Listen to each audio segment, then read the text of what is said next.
All aboard! Tickets, please. You must have a ticket to board the train. Where do I find a ticket? The ticket is a reflection that your heart has become as light as a ticket. What do I have to do to make my heart as light as a ticket? Let us go talk to Mary Moses. She will know. Let's talk about the character Katniss Everdeen. Katniss was born in District 12. 12 hours, 12 months, 12 zodiac signs. It is a reflection of the world that we were born in also. Katniss was invisible to her mother, and her father was non-existent. She was in a reality where she could not be seen or heard. She did not like the reality that she saw. And so Katniss had low self-worth and needed to be seen and heard. And so Katniss decided to be the hero of her own life by being a mother to her sister and by being the hero to her world where she could be seen and heard. She was motivated by pain, suffering, and low self-worth. If she would have been told by a spiritual being to believe in divine timing and to allow her double self to birth and to become powerful and to astral travel and to do many things, she may have shifted her entire world through the help of her double self. But alas, there are principalities and powers out there who know that we get polarized through pain and suffering. So was it a divine order for Katniss to become the hero? Kind of, but kind of not. Her name was not pulled from the jar. This means it was not her destiny to do this. Her destiny was to grow through a prison and birth her double and shift realities and shift timelines. But many of us get stuck in fighting a world, and we can't stop seeing that world or fighting that world because we have not learned how to filter that world appropriately, or our feelings, or our past, or maybe even traumas that we don't even know about or remember. So here you are at 11 o'clock and you have a straw man. The straw man has his arm wrapped around your head. You have a heart that is leaking power, and you have a solar plexus under your heart that is birthing a baby. This may have some significance of leaking a lot of power for you. Maybe some trauma as an infant that needs to be recapitulated. At 7 o'clock, there's a man showing the soles of his feet. This is about you birthing, being twice born. Now, your grandmother looks like a young girl, and she's holding a divining wand, but 2 divining rods. This reflects being born again. And the train has 2 tracks that makes the number 11. You're going through a pole shift. And you are also going through a birthing, a rebirth, and doubling. We are in the year of the rabbit. It is the water rabbit. So here the white rabbit at 2 o'clock is sitting on water. And so you are going into this year to recapitulate your past and the deepness of your past. The train is also an alchemical symbol of transmuting from lead, the lead of the train, to gold, the light of the train. And the steam of the train burns away all that is false within our belief systems. And the train track also looks like Jacob's ladder. This means that you are going up the ladder of your Kundalini awakening. You're going through a Kundalini awakening. When you actually go underwater, you have shifted and you are being protected like you are in a womb. You are making swirls. Notice that you have birthed your double self, and the eye of the double self makes the golden ratio from the eyeball around her head, a perfect golden ratio. You are also in your mirror phase. The horse represents intuition, listening to your intuition, listening to the voice of your double self, your power self. The lotus flower reflects this growth for you. The lotus flower is about your perfection. It's kind of like President Snow.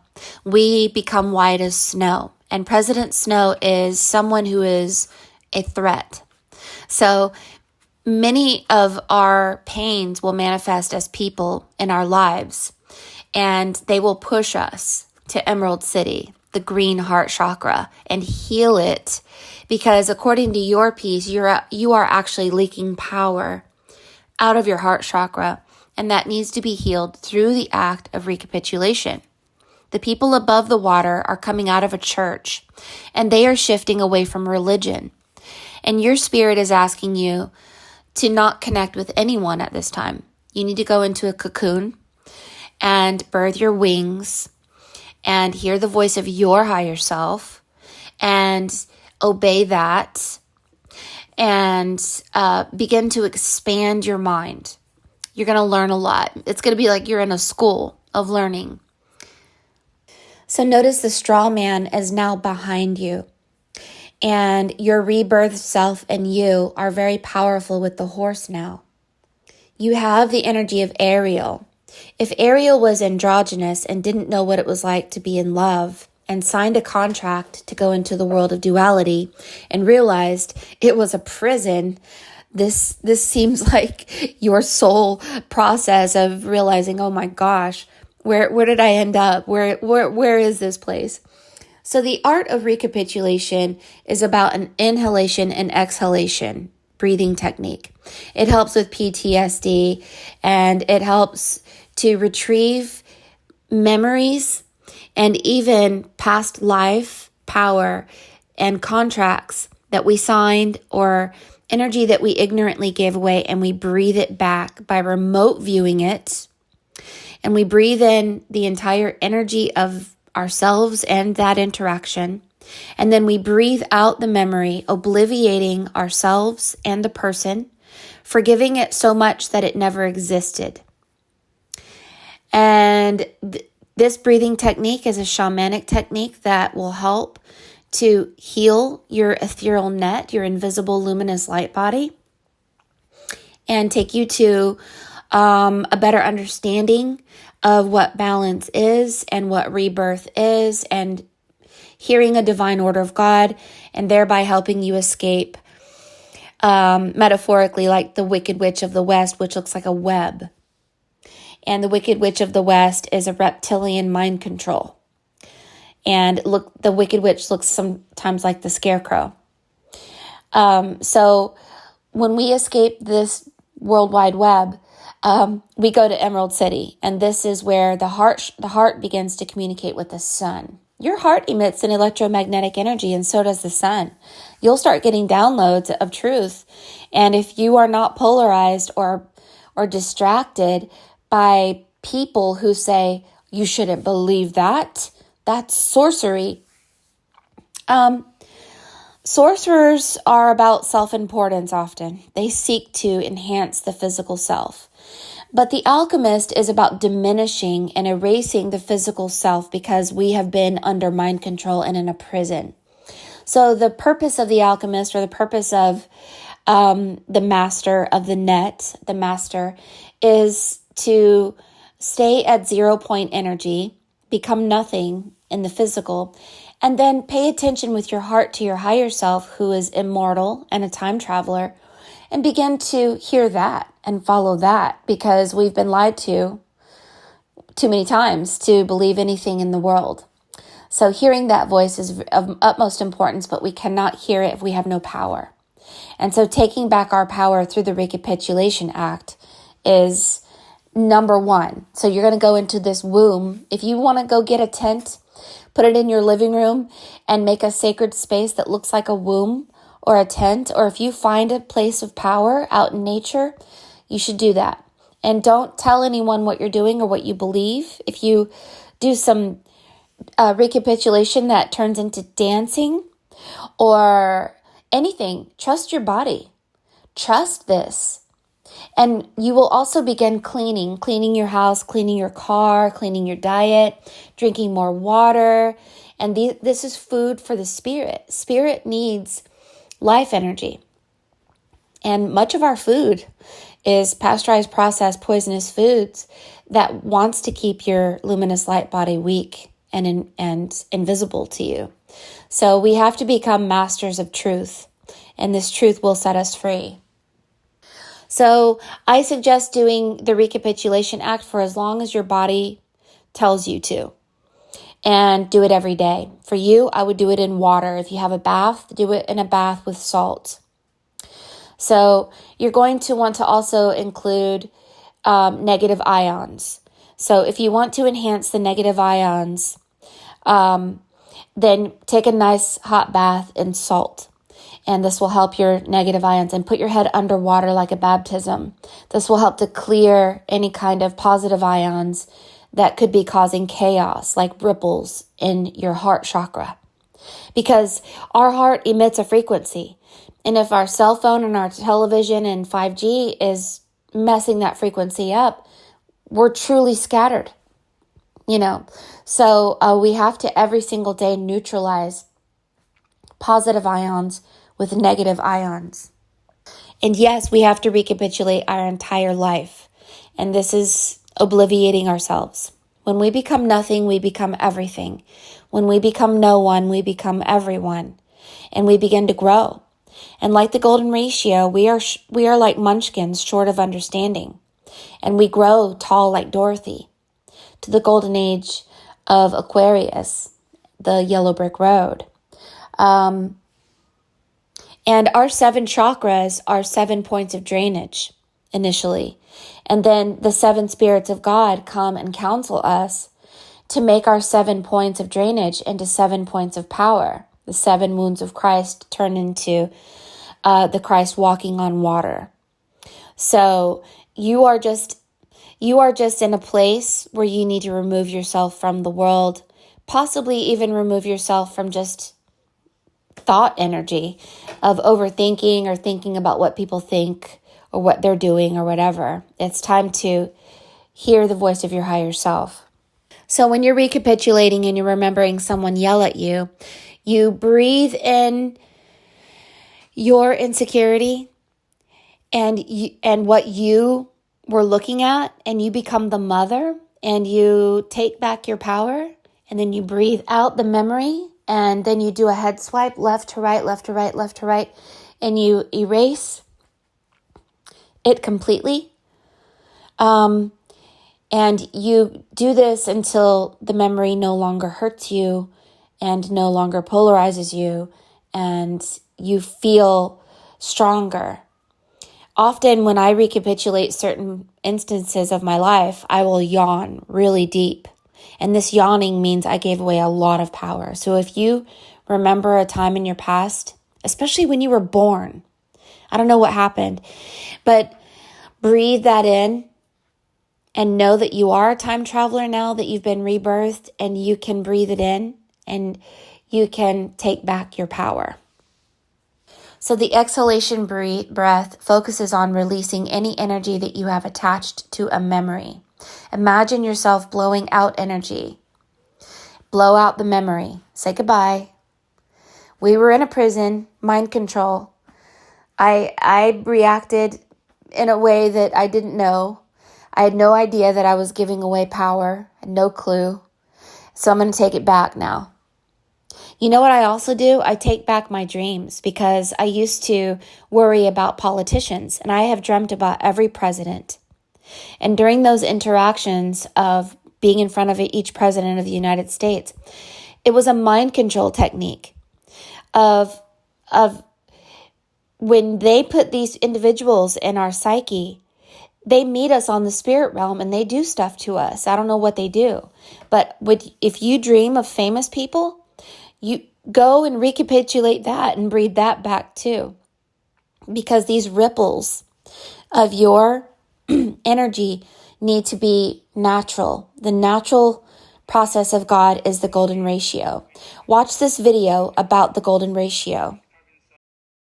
And from the caves, we started to do the carvings, and the carvings of the pattern of life. Every pattern of life is not only a circle from the sun, but also a spiral that goes through time. So that's why the second more recognized patterns that we can see in all history of humanity, in every culture, is circle within a circle and a spiral.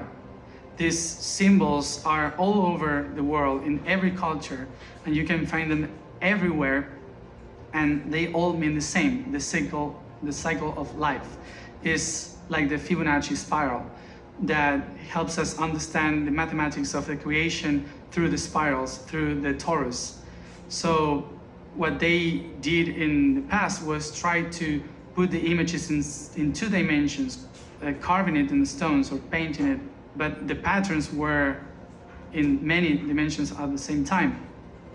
So that's why it's so difficult to understand them in history. But all these patterns start to be split in 6, designing the flowers, and then they connected the flowers, creating the flowers of life that you can see in many cultures too, in the mosaics of Greece, in China, in the lions of China, in Egypt, in Osirian. And all these places has these patterns of spheres, circles, that are and the hands that are the main structures of reality, and the stars with 5 rays that also talk about these 5 perspectives of reality from the stars. So when we recognize these first stages of information, then we see. So your piece is all about the 7 circles of the 7 flowers, and this is the lotus flower above the horse's head, and the Fibonacci sequence, which is the golden ratio that we see in your piece. And so there are places in your past known as portals, and these portals are almost like coins or amulets that took your power and sunk your energy down to the bottom of the ocean. And so your job is to take these coins and burn them, like the burning of the train, and turn them into water or liquid, and become an alchemist with your energy, with your emotions. And the Holy Grail is the eye of the needle, and is a metaphor for emptying out your cup of everything that we learned in this physical world and allowing your higher self to speak to you about a new world.